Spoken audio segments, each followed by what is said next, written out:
Olá pessoal, aqui é a Tayane e hoje nós faremos uma análise da banca objetiva concursos. Na verdade é uma análise breve, a gente daqui a pouco vai para as questões. Eu trouxe 4 aqui de conhecimentos específicos e quem mandou essa prova para mim foi a Maria Antônia.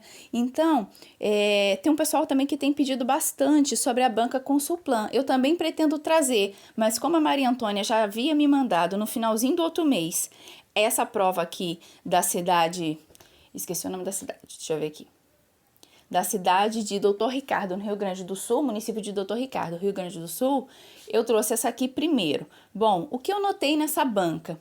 Primeiramente, essa é uma banca que ela pertence à região sul do nosso país, então ela acaba também fazendo mais concursos para aquela região. Não é uma regra, mas dos concursos todos lá que eu fiz um apanhado, né, que eu fiz uma pesquisa, a maioria são sim da região sul, mas eles também já fizeram concursos em outros estados, como por exemplo na Bahia. O que eu notei além disso? Questões não são complexas, o linguajar das questões é bem simples até, é bem objetivo, para falar a verdade. Não usa palavras rebuscadas, porque a gente sabe que às vezes o candidato ele tá preparado para a prova, mas às vezes quando ele chega lá mesmo na hora, de repente a banca no enunciado usa uma palavra diferente e não digo nem rebuscada, mas uma palavra diferente, ele acaba perdendo a questão por não saber o sinônimo. Então essa banca aqui, pelo menos, ela coloca um linguajar mais simples, mais objetivo, as questões não são longas, são questões curtas, e o que eu reparei é que essa prova aqui, sendo uma prova de agente de endemias, não ficou restrito só a doenças causadas por arbovírus, que a gente poderia só ficar ali pensando na dengue, poderia ficar, por exemplo, ali pensando numa febre amarela. Não, ela parece que gosta bem de variar as doenças, tanto que aqui nas questões ela fala de hanseníase, ela fala de teníase, além também da dengue, que já é figurinha carimbada. Então, ela gosta de diversificar. Também vi que ela gosta de cobrar vacinas, mas de um jeito bem simples, bem tranquilo. E parte de legislação, eu vi que ela gosta de cobrar a Lei 8080, a Lei Orgânica da Saúde, a nossa Constituição, porém ela não cobra. Eu vi em 3 provas dela, em anos diferentes, que ela não é de cobrar a Lei 11.350, o que é bem raro, né, de se ver, porque para o cargo do agente de saúde e do agente de endemias, geralmente essa Lei 11.350 sempre tem 2, às vezes até 3 questões sobre ela. Então, agora fazendo esse compilado aqui sobre o perfil da banca, vamos para as questões. Mas antes, só falando aqui rapidinho, gente, que no primeiro comentário fixado tem o link para o material do professor Alan Souza. Vocês devem conhecer ele lá do canal Futura CS. E se você quer um diferencial, se você quer uma direção para os seus estudos, clica aí, porque o material do professor Alan, ele é bem completo. Vamos aqui então para a primeira questão? A questão diz o seguinte: em relação aos procedimentos que o agente de combate a endemias, ACE, deve realizar ao identificar criadouros de vetores durante uma visita domiciliar, assinalar a alternativa correta. Aqui nós temos 4 opções que diz o seguinte: a primeira, o ACE apenas deve orientar o morador do imóvel sobre o criadouro, sendo velada a possibilidade de o ACE realizar o controle mecânico. Letra B, de imediato deve registrar a ocorrência, coletar amostras das larvas e em seguida realizar somente o tratamento químico no local. Letra C, deve quantificar as larvas presentes no criadouro e, caso tenha valor inferior a 20, não existe a necessidade de controle mecânico, biológico ou químico. E letra D, realizar a remoção mecânica e, em último caso, o tratamento químico ou biológico com a utilização de larvicidas, nos depósitos nos quais não é possível eliminação mecânica. Pelo que a gente viu naquela aulinha sobre vetores, tem o controle mecânico, o químico, o biológico, tem também um controle legal. Só que o recomendado sempre é que tanto o morador quanto o agente de endemias, ele tente sempre em primeiro lugar o controle mecânico. Se for para ele dar prioridade, que seja para o controle mecânico, até por ser algo ali mais fácil de fazer naquele momento. Nem todas as visitas do ACE, ele vai ter com ele o material do controle químico, do controle biológico. Então, o recomendado em primeiro plano é o controle mecânico. Só que se ele tem como, na hora ali também, né, em fazer o tratamento químico-biológico com a utilização dos larvicidas, o que não é tão comum, esse é o ideal. Caso não seja possível, eliminação mecânica, que seria o quê? Eu cheguei numa casa e tem ali, por exemplo, um pneu velho e dentro dele as larvas estão ali já fazendo a festa. Eu já vi também que tem ovinhos. O que eu posso fazer? Virar ele ou tapar aquele pneu, deixar ele virado para baixo.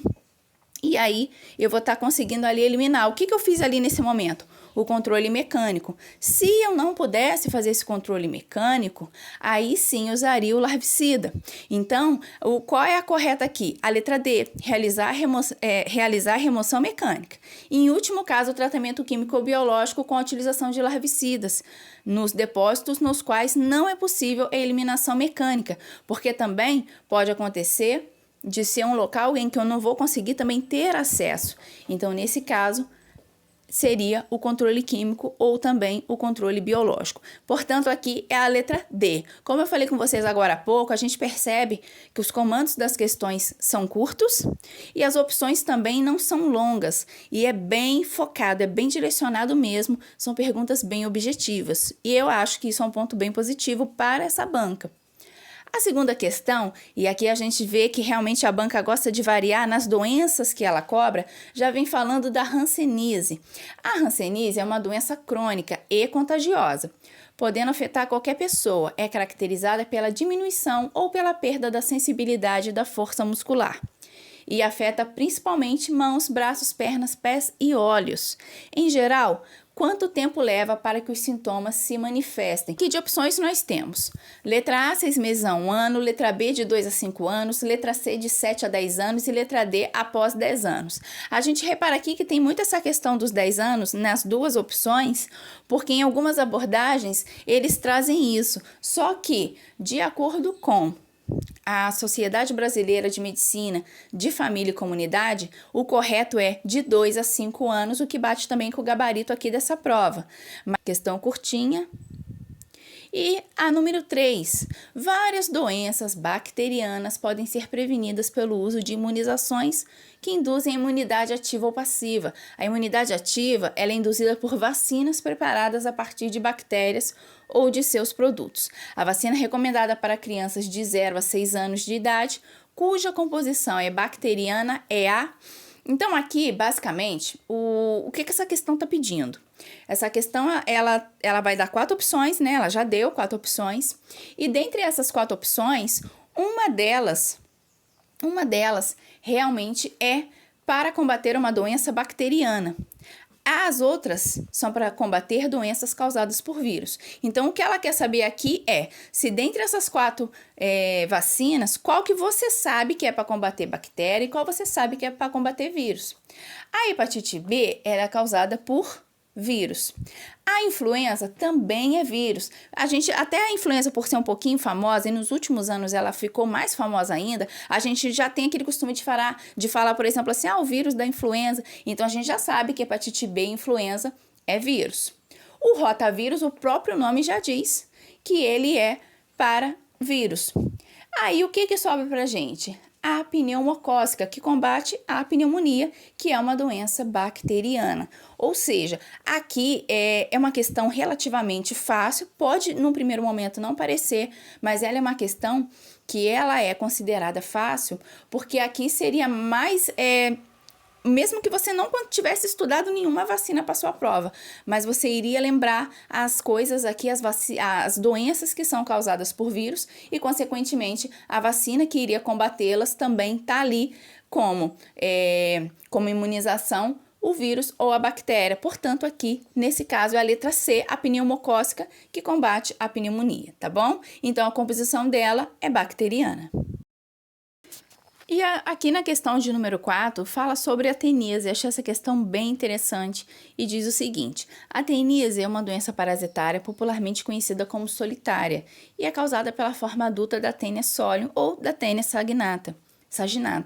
A transmissão da teníase aos seres humanos se dá pela ingestão de bactérias em alimentos mal lavados, B, pelo consumo de alimentos mal lavados contendo os vírus que causam a teníase, letra C, por deglutição de proglotes maduras presentes em carne crua ou mal cozida, e letra D, pela ingestão de carne crua ou mal cozida contendo os cisticercos. Bom, gente, essa questão aqui também eu gostei dela porque eu achei ela diferente para uma prova de agente de endemias. Também não é, a teníase também não é tão cobrada nas provas do agente de saúde também. A gente vê em algumas, mas não é frequente, essa é a verdade, não é frequente. E aqui ela caiu de uma forma também bem objetiva. Se a gente parar para pensar, a parte como transmite, né, como a pessoa adquire a tênia, é uma pergunta simples, não foi lá buscar partes mais complexas dessa matéria, e aqui no caso é pela ingestão de carne crua ou mal cozida contendo os cisticercos. A coisa importante é que mesmo que você talvez não tivesse conseguido ler nada sobre teníase, a chance de você acertar essa questão seria grande por você muitas das vezes lembrar do que era falado na época da escola, mesmo que você já tenha se formado há muitos anos atrás. Ele iria se lembrar, né, das aulas de biologia, das aulas de ciência, em que falava, não come carne crua, mal passada, cozinhe os alimentos, até mesmo antes de fritá-los. São recomendações que a gente já escuta há muito tempo, então ela poderia também te ajudar aqui na hora de responder, ainda que você não tivesse ido a fundo na sua preparação estudando esse assunto aqui. E poderia lembrar, por exemplo, se você foi numa nutricionista há pouco tempo, se você foi num médico há pouco tempo e ele fez essa recomendação ou ela fez essa recomendação, isso poderia te ajudar também muito e a chance de você acertar essa questão seria bem grande. Então, assim, eu gostei bastante de ver que essa banca, ela varia bem, o conteúdo que ela cobra, ela traz questões interessantes e que tem um nível aí de resposta, de pergunta também, bem tranquilo, e também eu gosto muito dessa coisa da linguagem ser bem objetiva, ser simples. Às vezes a banca ela usa um linguajar muito rebuscado ou usa uma palavra que nós não usamos no dia a dia, né? A maioria das pessoas pelo menos não usa no dia a dia, e o candidato ele estudou, mas ele perde aquela questão por não saber o sinônimo. Isso é muito ruim. Então vamos olhar aqui o gabarito. Número 1 ficou a letra D, número 2 ficou a letra B, número 3 ficou a letra C e número 4 ficou a letra D. E essa foi a banca objetiva concursos.